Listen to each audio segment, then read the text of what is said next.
Hello, I'm back with another little short video. I'm going to talk about captive bred birds and wild caught birds for falconry and like a little bit about each. And some of the upsides, downsides of each and like uses, I guess the more of the differences. If you have any further questions after this video, you can comment them below, or I think my email is probably under my description, or it's under my profile somewhere in contacts. Yeah, so if you have further questions, refer to comments or email or whatever you feel like doing, I guess. Or don't. It's all the same. You're all good. So in falconry, you have the option of captive bred birds or wild caught birds. Obviously, apprentices are probably going to get shoved into the wild caught bird category, so I guess refer to this if you're one of those who doesn't, or if you end up with like a hand-me-down bird later, or whatever the case may be, and you get a captive bred bird, refer to this, I guess. So for wild-caught birds, it's very limited to, I guess, the whitelist and your state guidelines as to what birds you can and can't have. So they have like a list. So for example, in Washington, for apprentices, you can only have a passage red-tailed hawk or a passage American kestrel. So again, that's blatantly listed for apprentices for wild-caught birds. So it's something like that. So for your other levels of falconry, they're going to be listed under what birds you can and can't have and any stipulations. So some birds in some states are like a draw, like a lottery draw almost. I think they do that for peregrines in some states. I don't know. I'm not there yet. I don't know a whole lot about it, but it's there. They do a draw. Certain birds, they'll do that. I think goshawks in some states as well, they do like a draw. Yeah, so they do that for irises as well. I'm gonna say that out of the way. Captive bred birds, you have a lot more choice in like what birds you want and what birds you can get, and the way that the birds are raised, as well as really good genetic control. So the breeder obviously knows what they're breeding, who they're breeding to. They know the genetic line of that bird. So there's going to be a lot less, I guess, health issues, possibly, depending on the line that you get and how careful they are about tracking their line. Obviously, don't buy from someone you don't really know about or that, you know, isn't legal. So just be careful of your breeder, I guess. It's like any animal, like a dog. You got to really vet your breeder and make sure they know what they're doing.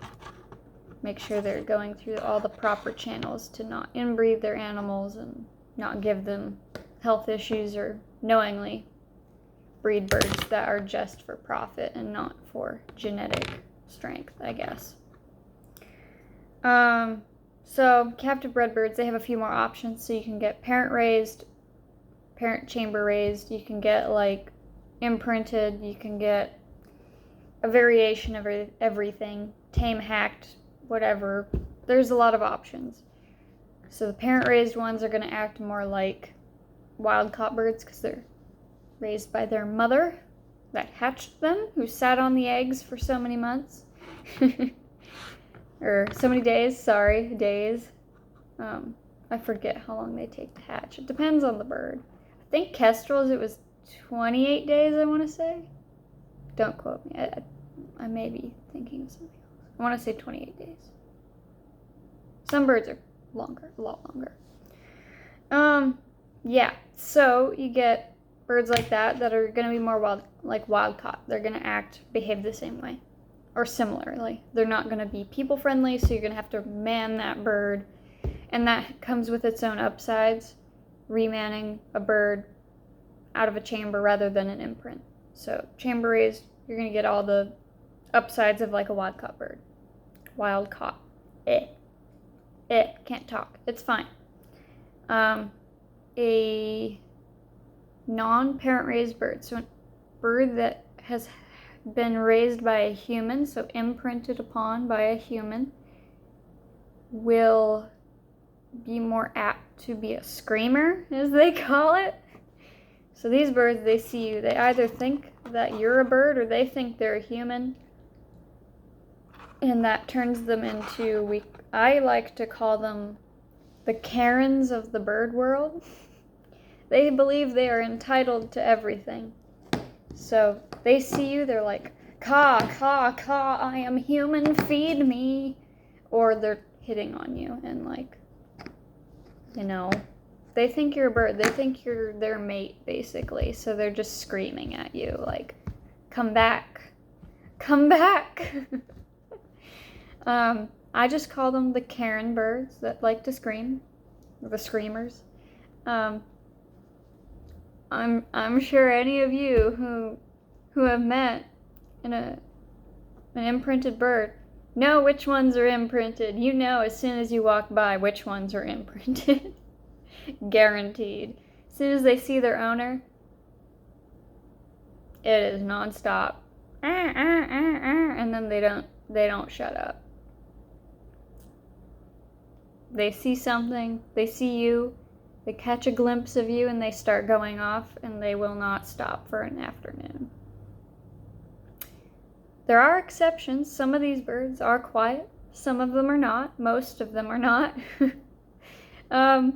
Most captive bred birds that are being used are not, I guess, primarily for falconry. So a lot of captive bred birds are used for like abatement purposes. So they're imprinted on purpose for that use. So like little falcons, like oplomatos and stuff. Bigger falcons too. It's just easier.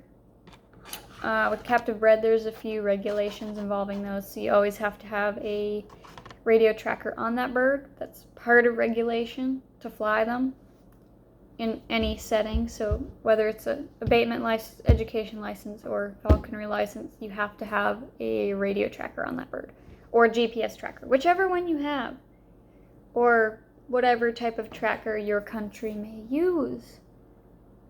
With the regulations, you always have to fly them with that little tracker. Because it's captive bred, it's not meant to go into the wild, so they have to make sure that you're like responsible. Because also captive bred birds, you can get crossbreeds, so you can get like gyr peregrines, which are obviously not natural, and that does not naturally happen in the wild. So they don't want a bird that's not meant to be, you know, not meant to be existing, and then causing issues with the natural population as it should be. So a lot of the crosses are not natural crosses. They'll cross birds that would never interact in the entirety of ever. Never naturally interact. So there's people that cross like sakers with gyrs and weird stuff. All kinds of crosses.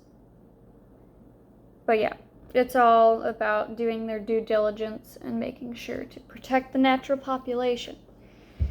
So aside from those regulations, obviously you're spending money on these birds. Depending on the bird you get, they can range from like $800 to like $4,000 or $5,000, depending on what kind of bird you're getting. It's not uncommon to pay like $1,000 or $2,000 for like a peregrine.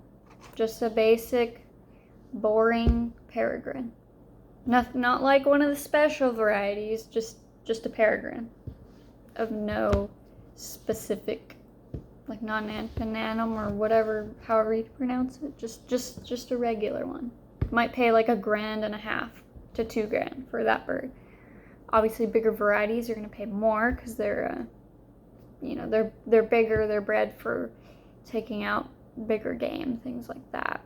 They're more desirable. People like the darker, I can't pronounce it, antinanum, that. I'm sure that you can figure it out. Antinanum, yeah. The bigger, darker varieties are going to be more desirable than the smaller varieties of the peregrines from other parts of the world and the states. Yeah, wild caught. Obviously, you're not paying anything. It's cheaper, generally. You're not having to fly it with telemetry or GPS. You're not required to, at least. In Washington, you're not required to. So, typically, on my birds, I've never had to use telemetry. I know how to use telemetry. I very well know how to use telemetry, and I very well know how to use GPS, as I was trained extensively on that for months. Thanks! Shout out to my sponsor for driving around an entire city radius hiding telemetry, and I had to find it within an hour. Shout out to you, man. Thanks! So he would hide 6 like little telemetry receivers, and I had to drive around in my car and find them all under an hour. Eventually I met that benchmark. You get good at it. You get very good at it. So yes, I got thrown into the throes of fire doing that. But honestly, that was really fun. I liked it. It was so freaking frustrating, but I loved it. So wild caught, you don't have to do that. Captive bred, you do. It is required. That is part of regulation. Yeah.